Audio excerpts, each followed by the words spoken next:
when you're moving from place to place, Good morning, good morning, morning, good morning. Viewers, welcome back. It is the Tobago Updates morning show, and you know, this morning we are chatting with Dr. Faith B. Israel. She is a public health specialist, and we are talking about vaccination hesitancies. Good morning and welcome to Dr. Faith B. Israel, and I've got to put in the entire thing here. Good morning, Ria. Good morning, Julie. And it's so nice being here with you all this morning. Congratulations. Congratulations on this. Thank you so much. So Dr. Faith, we are talking vaccination hesitancies. Vaccinated against the unvaccinated. A lot of parents are concerned, teachers are concerned, the public is concerned. Yeah. So give us an idea of what we're looking at in terms of numbers. And we're hearing about deaths. I mean, while it may be in the minority, we're still hearing. Yeah. So tell us about some of the concerns. Sure. You know, it's important to understand that the concerns that people have are real. And I think if we start from that position, we would do a much better job at addressing those concerns. As your previous guest said, I think we've not done a great job at education. So I personally believe that people are hesitant because they do not have the correct information. For example, people have also been getting a lot of bad information as well. Dr. Social Media? Exactly, Dr. Social Media kind of thing. So this is what's happening. So let me give you an example. This week or last week, I actually had someone message me, a very good friend of mine messaged me, and the person said, Faith, I really want to take the vaccine, but I'm afraid that I will die. That was a genuine, real concern. I'm afraid that I will die. Now, if you just push that back with, you have to take the vaccine, or you're not going to work, or you're not going to send your children to school, you know, that is not addressing the concern that the individual had. So we went into a full conversation about, why do you think you would die? How many people do you know, for example, who's taken the vaccine who has died? Let's compare that with how many people do you know who has died from COVID-19? You know, let's look at the ratio. Let's look at the probability. Yes, the reality is that there are people who would take the vaccine who would get adverse reactions. But there's a but. And this is where the conversation has to continue. But that is actually something that happens for every single medication. So, for example, we use insulin. Insulin is a common medication for somebody with diabetes. Right. There are people who take insulin who get very bad reactions to insulin and who dies from taking the insulin. Does that mean we are going to not use insulin at all for diabetes treatment? No, because when you look at the benefits of the insulin overall compared to the few people who may have had extenuating circumstances that may have caused them to react badly to the insulin, the balancing scale is nowhere on par with each other. One obviously outweighs the other. And the same thing is happening as it relates to vaccines and those with adverse reactions to the vaccines versus those who get a good response and those who benefited for the vaccine. So those are the kinds of conversations we actually need to be having. Instead of just screaming at people, instead of just calling all kinds of names, instead of doing it that way, we really need to ask, what is your question? And give a legitimate answer to the real question or to the real concern that individuals have. So my follow-up would be, Dr. Faith, how do we go about this in such a manner? Because I've been saying for some time, personally, I do not support mandatory vaccination. My vaccine status is my business at this point. It is not law in Trinidad and Tobago.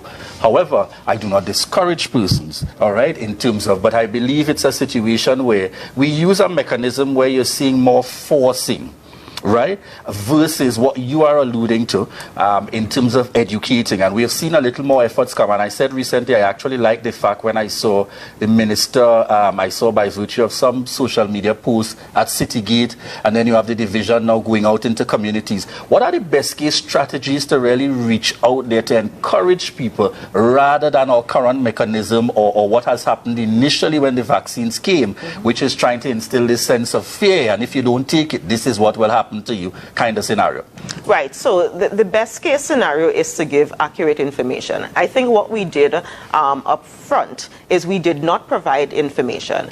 a vacuum was created, and that vacuum was then filled with inaccurate information. So we now have to do double, triple, quadruple times the work to pull out that and to fill it back with accurate information. Now, it's important to know, for example, we already have vaccine mandates in Trinidad and Tobago. As a matter of fact, most of us don't recognize that when we take our babies to clinics, what they're getting, that injection that the doctor is giving them when they cry and they're cranky for the next couple of days, those are vaccines. That's measles, mumps, rubella, yellow fever, all of those vaccines. But is it that our population is adverse to vaccines, or specifically this vaccine? Particular vaccine? I think it is this vaccine, and let me explain why I think it is this vaccine. We now have the benefit of information. Now, the thing about information is that if you have information outside of the correct context, it can be misconstrued. So, for example, when we were doing the beginnings of polio vaccines and measles and mumps, we had all of these issues, you know. One, we now had the question of how come, why is the vaccine available so quickly? We just heard of COVID. COVID just came out, but you have a vaccine already. The answer to that is really, when you look at what is COVID-19, COVID-19 means coronavirus 19. We've named it because we discovered it in 2019.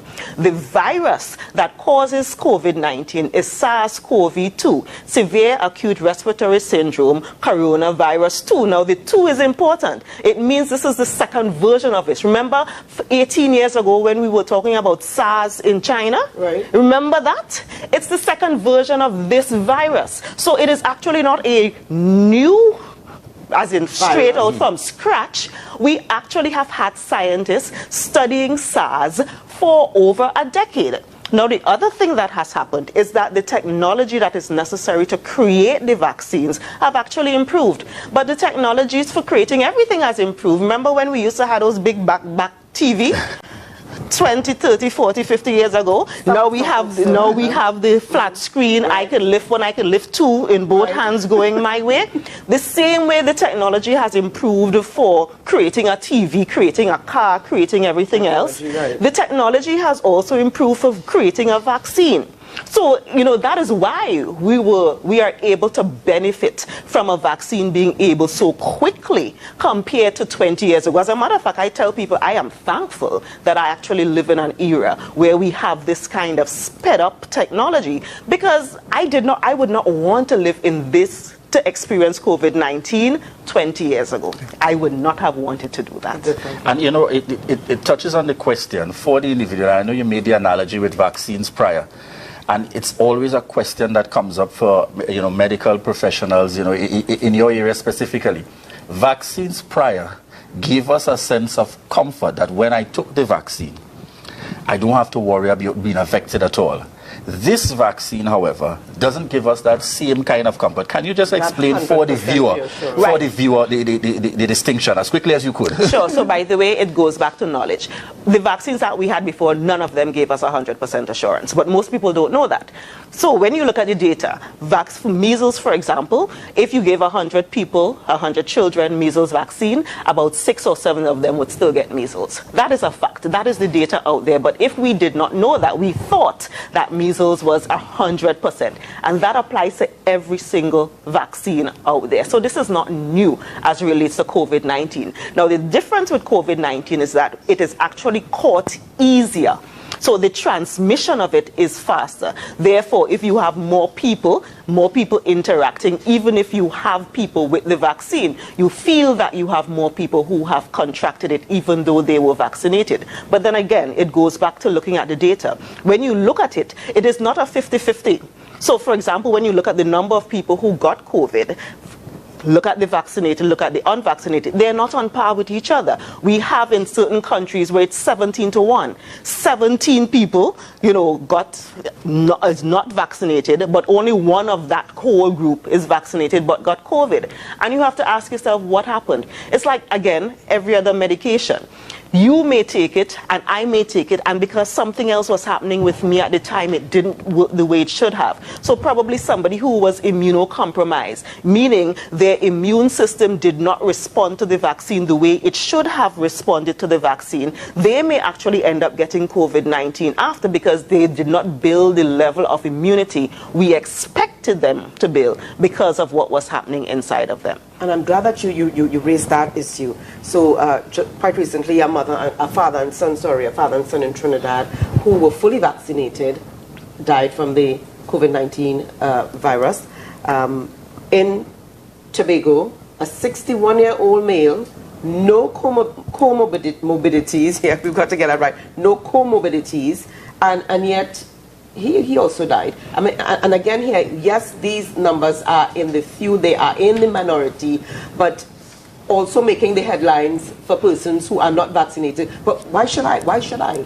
And I think that is I am going to blame two groups of people for that.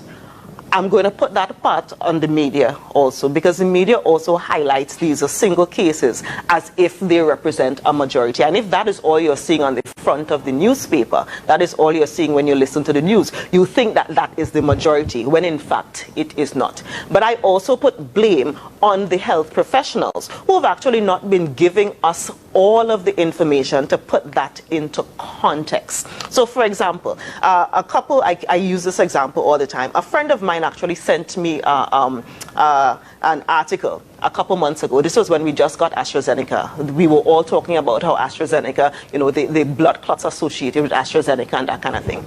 And she sent me the article, and the article said that it was maybe 50 people who got AstraZeneca got the blood clots. Now, I took it and she thought, oh my God, we're all going to die of blood clots kind of thing. And then when I read the article, I read the whole thing. Mind you, it took me like about 10 minutes because it was pages and pages and pages of it.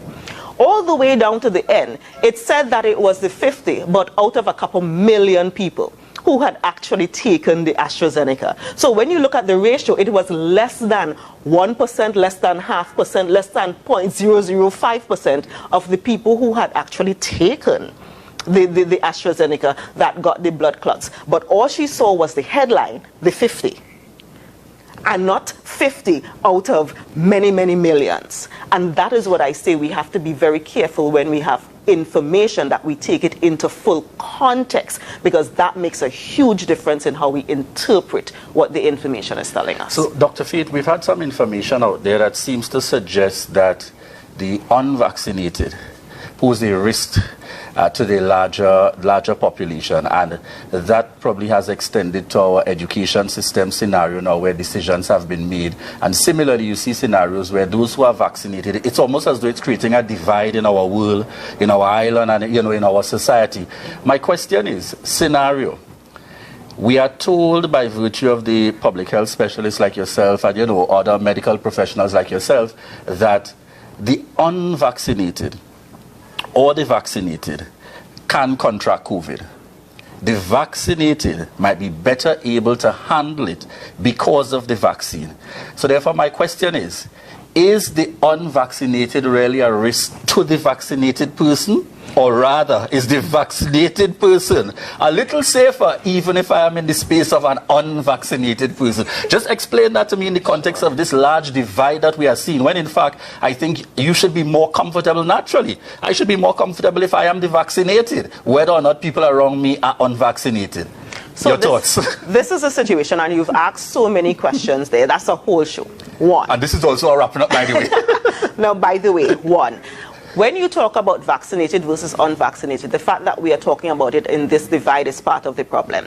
We have to talk about variants, because that is where the problem comes in. A variant of the virus comes in when we allow the virus to multiply. The more we allow the virus to multiply in the society, the more likely we are going to get a variant. The more likely we are going to get a variant that even the vaccines cannot fight against.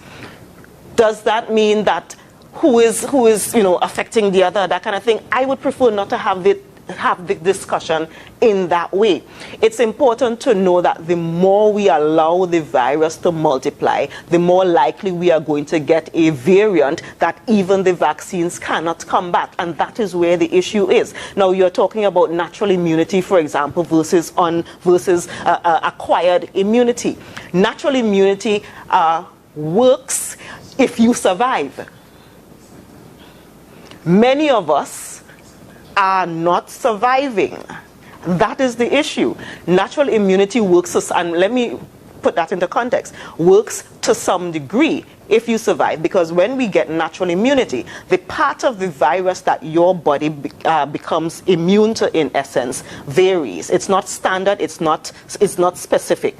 While when you get immunity because of the vaccine, it is specifically to the spike protein. The spike protein, which is on the virus, is not changing as much as the other parts of the virus. So you may get immunity to another part of the virus that is changing. And that is why we are seeing people who've gotten, for example, natural immunity. They are getting reinfected because they are immune to a part of the virus that has changed because we now have variants. So that is the kind of discussion we need to be having. Not that you are a threat to me or I'm a threat to you. No. Taking the focus off of the real issue. Thank you so much, Dr. Faith B. as well, for chatting with us this morning. And the thing is, we can never exhaust this topic. This is, I mean, information. So we're going to take a break. When we come back this morning, we're going to be chatting with Mr. Carlton Lindo, who's the Managing Director of Tobago Updates. So you'll get some more information on what we're all about. Stay tuned. It's a different type of thing down there. And we party till we drop down there. With a lot of pretty girls down